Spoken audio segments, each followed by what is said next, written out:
Welcome to the South Australian Drought Hub podcast, strengthening drought resilience for our farmers and regional communities. Over $300 million worth of grain is estimated to be left lying in Western Australian paddocks after each harvest. Nationally, it adds up to a staggering figure of loss. But it doesn't need to be that way. G'day, I'm Drew Radford, and the key to significantly reducing that is correct header setup. And that's easier said than done. These are highly complicated pieces of equipment that have been built to harvest the heavy yielding crops of North America and Europe. Brett Asphar understands this only too well. Indeed, his business, Specialised Ag, focuses solely on helping farmers set up headers and seeders correctly. So much so, he's also run GRDC clinics on it. To find out more, Brett joins me for this SA Drought Hub podcast. Thanks for your time. No worries, Drew. Good to have a nice little chat. Brett, you focus purely on running header setup clinics and advice workshops around the country. It's a very specific thing to do. What's your background? How did it lead to that? I'm a mechanic by trade. I left my family farm to go and become a mechanic, and my wife and my two young kids and I built a world for ourselves that involved working for a couple of machinery dealers and then effectively just working for ourselves. So, Brett, you understand the machines literally inside and out, but now you're working with producers and giving them granular insight on how to set their headers up. Around the country you've been doing that as well, I understand. Yeah. So I sort of think it progressed. I mean, I'm not really doing anything different to what I did during the 90s. It's just that it's become more important. Like, we weren't focused on losses like we are now. When GGA did that GRDC funded survey and they found out there's $300 million worth of grain laying on the ground in WA at the end of every harvest, people started to sit up and take a bit of notice. And I've always been focused on it, and where I've worked with individual growers, we've worked to try and reduce those losses, but also either maintain or improve the machine's performance. And so I was never, ever willing to accept the status quo that what you got out of the box is what you got out of the box. So you're very focused on that extra percentage gain, which is crucial in any business, particularly for farmers. So what are some of the common issues you see with header setup? Probably the biggest thing, Drew, is just maybe the level of understanding of how the machine actually works and what the changes that you make, how they affect the machine.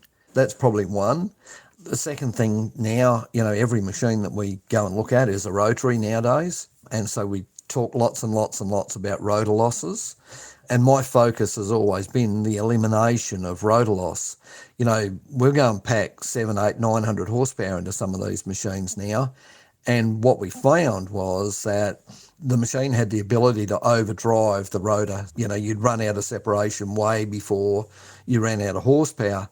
And to my mind and my way of thinking, that's just backwards. Why we got 700 or 800 horsepower and we're using 75% of it? We should be able to run those machines to a higher engine load factor, which actually makes it easier to drive and not be limited by what we can separate. So the last 3 to 5 years, that's been 100% my focus. I just want to harp back to that earlier point you made about the $300 million of grain sitting on the ground, because you're talking a big difference there in terms of yield and overall profitability.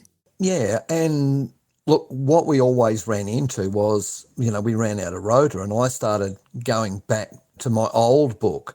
So through the 90s, everything I did, I kept really quite good diaries and quite good notes on everything that we had done. And I've got a book where I went to a machine and I tested it every weekend, every Saturday and Sunday for a whole harvest. And I've got all of this different data.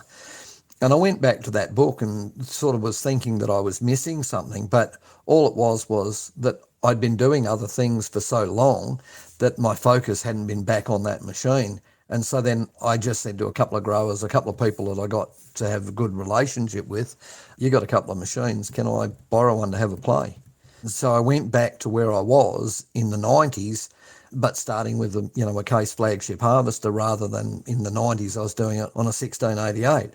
But what I did was I went back and said, are we right with what we're doing? And is the book correct for what we've got here in Australia?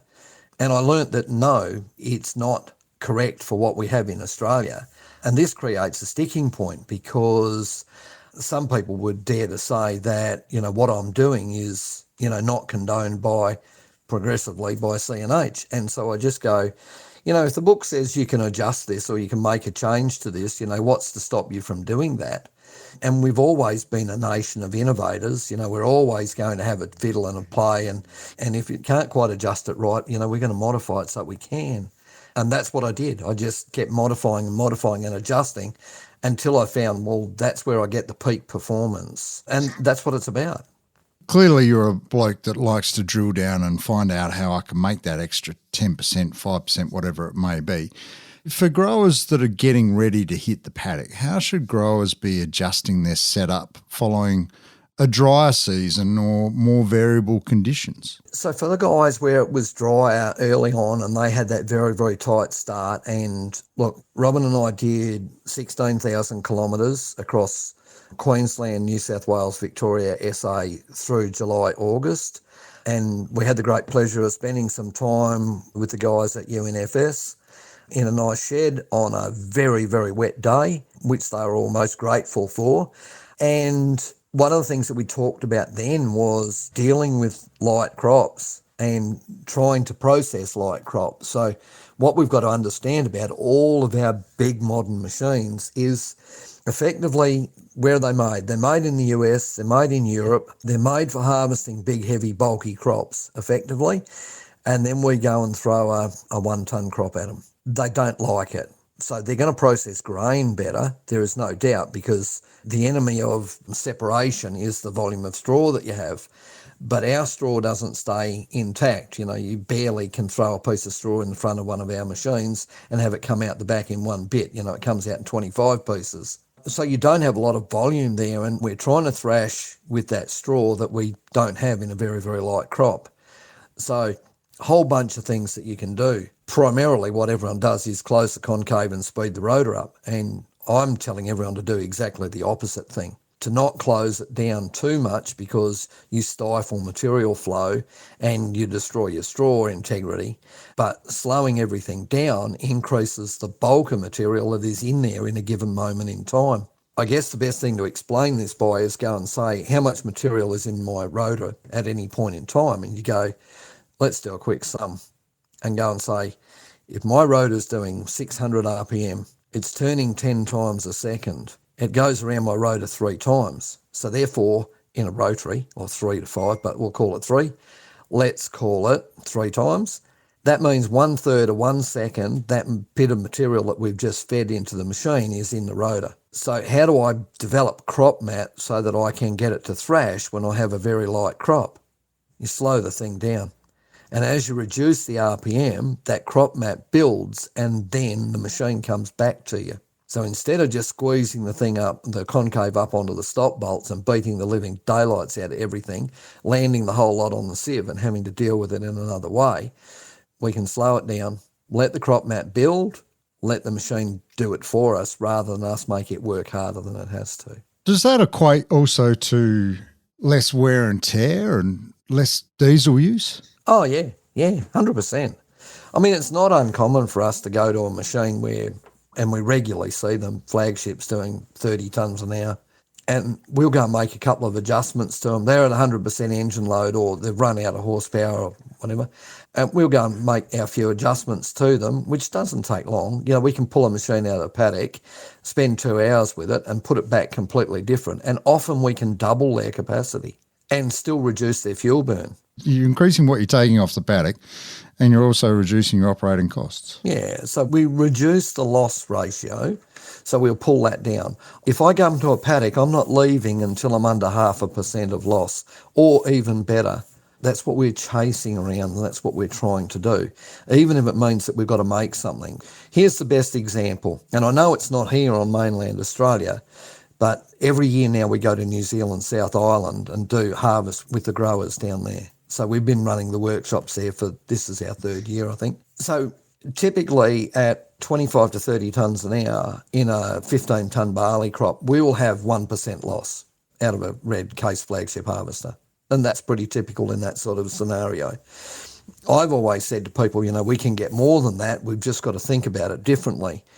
So we got some separation grates manufactured here, which we shipped over to New Zealand last year to test with one particular grower that I get along really well with. Everything we put into his machine, yes, it helped it. We got the thing to low 40s, to 42, 43 tonne an hour, and maintained that 1% loss. But I kept saying to Paul, we should be able to get rid of that 1%. We should run this thing out of horsepower. We've got the crop to feed it. But I said, clearly we're not separating enough. So I grabbed a pair of our separated grates we had manufactured, and I walked into his shed and I attacked him with his MIG welder and his oxy torch.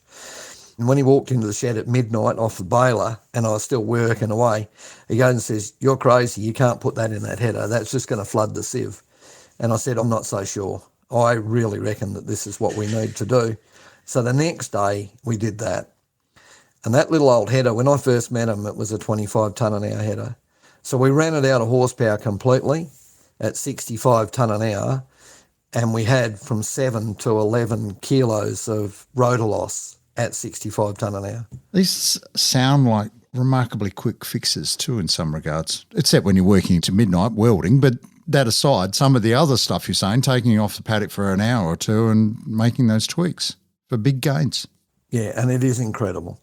I guess it's having faith in doing it. When Robin and I did that trip around Australia, we did 50 machines for 50 growers across Queensland, New South Wales, Victoria and South Australia.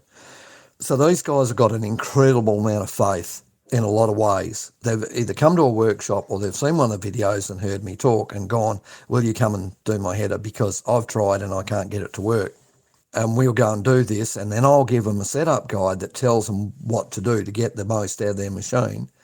They don't ring you back. They're all going now. I've had 5 phone calls in the last week, which are related to these things.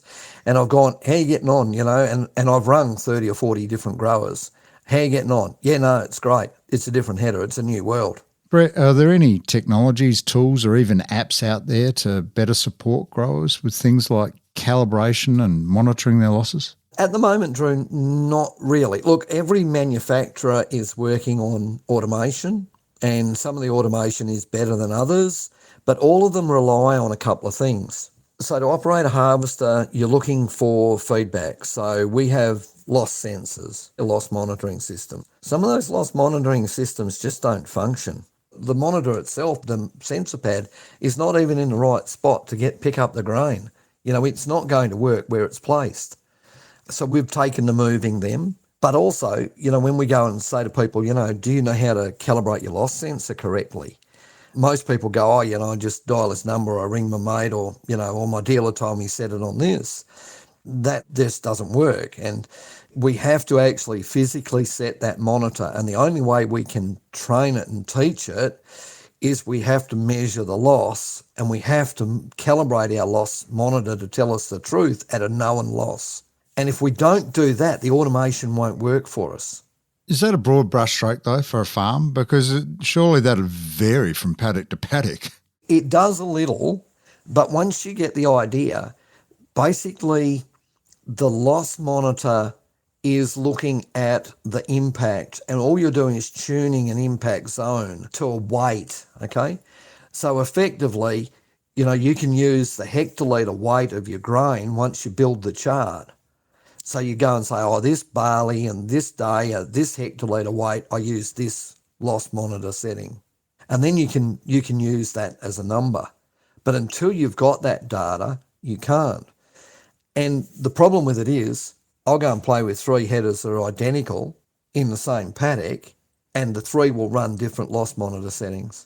It's not like you can go, the good number is 57, and that's what I use on my 3 headers. Because one of them, it might be a bit heavy and one of them might be a bit light. And the problem with what the AI does, or the automation systems on the machines, is it's looking for the feedback. And so if there's a difference in the feedback it gets, then it's going to display a difference in A, sample, and B, capacity, and C, losses, because it needs to know what it's doing so it can play with the machine and tune it. That's how the whole system functions. So if we don't calibrate our loss monitor correctly, we put lies in and we get rubbish out. I'm getting the sense that we've really only just scratched the surface, and you've given some really important insights. For those listening to this, could you give growers maybe one or two key takeaways you'd want them to think about leading into harvest for them to remember about how to set up? For our light crop scenarios particularly, Drew, the most important thing is the lighter the crop, the more difficult it is to keep it on your front. So that's where your front losses have a tendency to go up. So look very carefully at the setup of your front and eliminate your front losses, because remember, whole heads that come off the front are going to throw your losses through the roof really, really, really fast. So that's the first thing. The second thing is just remember, in a lighter crop or a less volume of crop, leaving your concave open but slowing your rotor RPM is going to increase that crop mat, and it is going to bring the thrash back to you. So you don't need to speed it up and belt the living daylights out of everything. Just don't beat the straw to death. Straw integrity is important for separation. And then the third thing is calibrate those sensors and make sure that you've got it right if you're going to use the automation. The automation on a test that we ran between 6 machines in northern New South Wales, so 3 with, 3 without, the automation was worth 5 tonne an hour. That's 5 tonnes of grain that you didn't have to put fuel to burn to do it, if you know what I mean. That's 5 tonne of grain every hour that you've harvested that you didn't have to really work for because the automation did it for you. So it's important to get all of those things right. Brett, you've given growers a lot to think about. They've been fascinating insights, some remarkable savings that can be made from those as well. And I suspect also that you're the kind of bloke that could probably reassemble a header blindfolded in an hour, but that's another story. But for now though, Brett, thank you so much for taking the time and joining us for this SA Drought Hub podcast. No problem, Drew. Pleasure talking to you.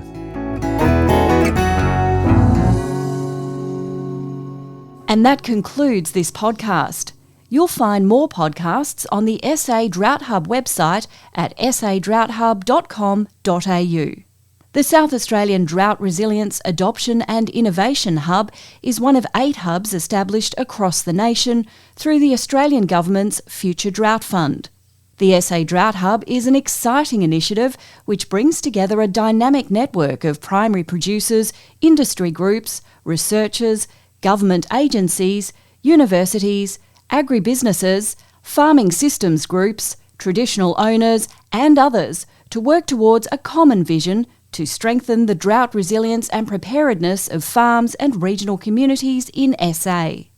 Led by the University of Adelaide in partnership with the Department of Primary Industries and Regions South Australia, the Hub is responsible for driving the extension of existing knowledge and practices to build drought resilience in primary production systems. Any recommendations, suggestions or opinions contained in this publication do not necessarily represent the policy or views of the South Australian Drought Resilience Adoption and Innovation Hub, SA Drought Hub. No person should act on the basis of the contents of this publication without first obtaining specific, independent professional advice. The SA Drought Hub and contributors to this publication may identify products by proprietary or trade names to help readers identify particular types of products. The Hub does not endorse or recommend the products of any manufacturer referred to. Other products may perform as well as or better than those specifically referred to. The SA Drought Hub will not be liable for any loss, damage, cost or expense incurred or arising by reason of any person using or relying on the information in this publication.